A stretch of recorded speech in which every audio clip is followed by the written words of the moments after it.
In the last video, we covered the first part of Paul's second mission trip.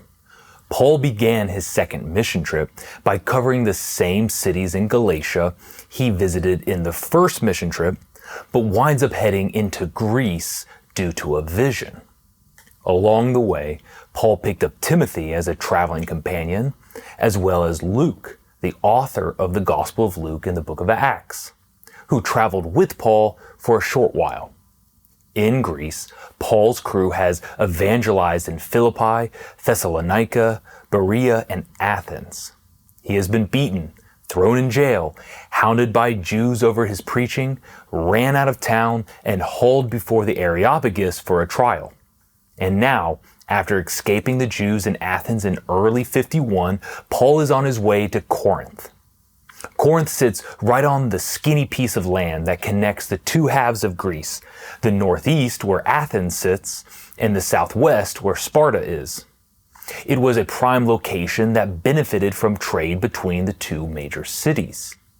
In 146 BC, Rome destroyed Corinth, and it lay in ruins for a century until Julius Caesar rebuilt it in 44 BC as a Roman colony. As a result of this Roman rebuild, Corinth was a highly Roman city in the heart of Greece. It was based around a forum and had many temples dedicated to gods such as Aphrodite, Poseidon, and Apollo, as well as a temple dedicated to the Roman imperial cult. In the first century, Corinth was thriving so much that it was more populated, wealthy, and vibrant than even Athens. As Paul comes into town, he has been beaten down by his missionary journey. A few years later, when Paul writes to the Corinthian church, he records how he came into the city. "I came to you in weakness, with great fear and trembling." At this low moment of his career, Paul meets two of his most ardent supporters, Aquila and Priscilla. The husband and wife pair, both Jewish Christians, come from Pontus, the northeastern corner of Turkey bordering the Black Sea. Aquila and Priscilla have come to Corinth from Rome, where they lived until Emperor Claudius banished all Jews from Rome in 49, about 2 years prior. There is a historical account of the Jewish banishment from Rome outside the Bible. In his De Vita Caesarum, or The Lives of the 12 Caesars, written in 121, Roman historian Suetonius wrote about Claudius's expulsion of the Jews. As the Jews were making constant disturbances at the instigation of Christus, he expelled them from Rome. So Christians, those proclaiming Christus, were evangelizing the Jews in Rome, causing dissension, so Claudius decided to expel the Jews. That included Priscilla and Aquila, who then made their way to Corinth. Well, Priscilla and Aquila are tent makers like Paul, and they invite Paul to stay and work with them. Paul, Priscilla, and Aquila supported their ministry by making and mending tents, which included other textiles and leatherworking.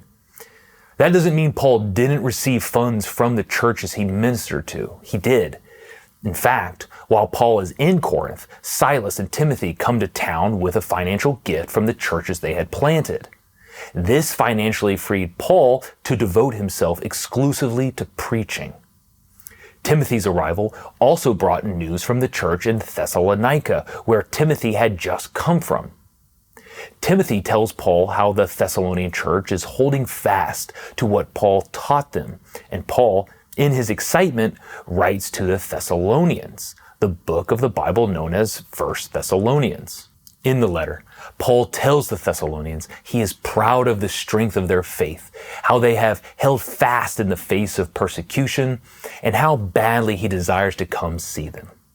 Paul also has a few words of instruction for the Thessalonians. First, he touches on avoiding sexual immorality. It is God's will that you should be sanctified, that you should avoid sexual immorality, that each of you should learn to control your own body in a way that is holy and honorable, not in passionate lust like the pagans who do not know God. And that in this matter, no one should wrong or take advantage of a brother or sister. The Lord will punish all those who commit such sins, as we told you and warned you before. For God did not call us to be impure, but to live a holy life. Therefore, anyone who rejects this instruction does not reject a human being but God, the very God who gives you his Holy Spirit. Basically, Paul is saying that if you have uncontrolled lust and engage in sexual immorality, you are rejecting God. You are not a Christian. Sexual holiness is essential to the identity of a Christ follower. Then, Paul touches on money and idleness. He says Christians should work hard so that your daily life may win the respect of outsiders and so that you will not be dependent on anybody.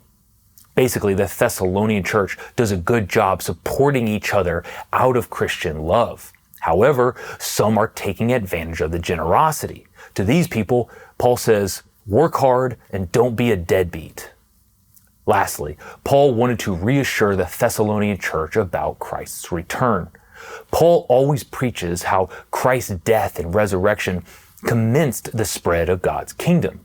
However, the kingdom won't come in full until Christ's return, also known as the second coming.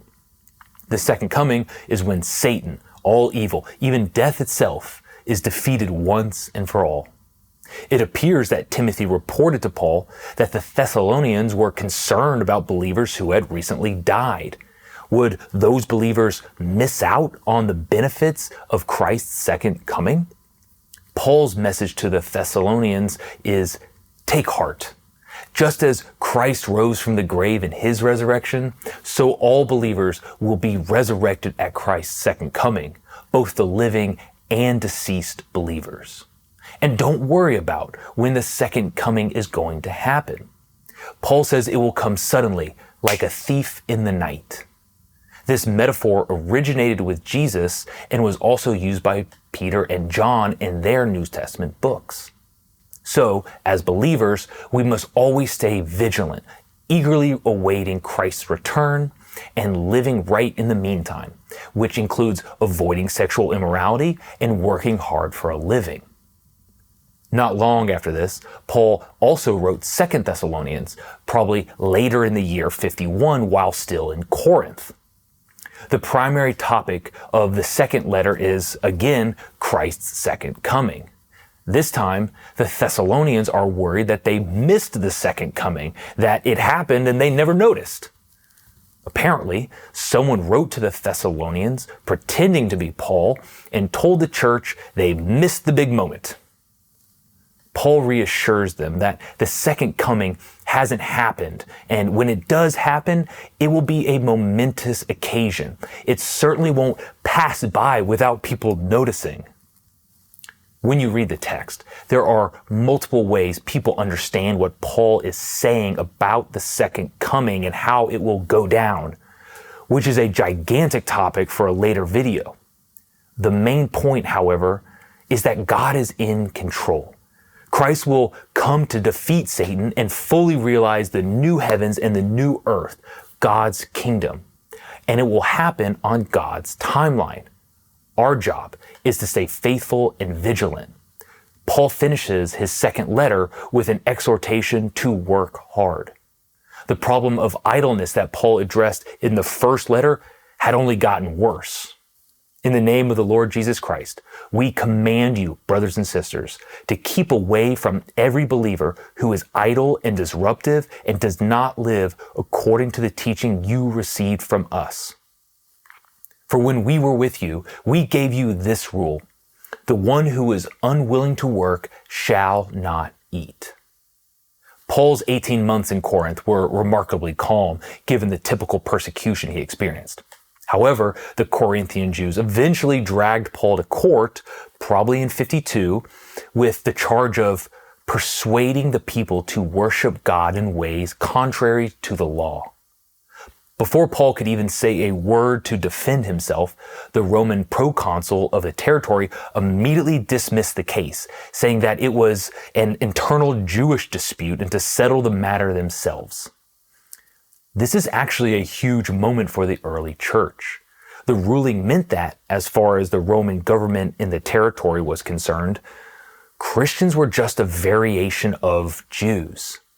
This is crucial because it meant Christians could claim the same special exemption from emperor worship that Jews were afforded. In effect, Christianity was, for the time, a protected religion. By the way, the proconsul was a man named Gallio, who was the brother of Seneca, the famous Roman philosopher. Paul left Corinth after a year and a half. Priscilla and Aquila leave with him, but the text doesn't say if Timothy and Silas left as well. The trio sails to Ephesus, where Paul leaves the married couple to begin their ministry in the city. Paul sails for Caesarea, then heads to Jerusalem to check in with the church there. Then he heads back to Antioch, completing the second missionary trip. It's 53, and Paul has been gone for around 3 years. It was a successful journey. Many people came to faith, churches were founded, and ministry partnerships were strengthened. So, did Paul take some time to recover from such a long, arduous journey? Of course not. He'll be out on his third missionary trip later the same year. But before we get to that story, it's time we had another check-in with Rome, this time with Emperor Claudius.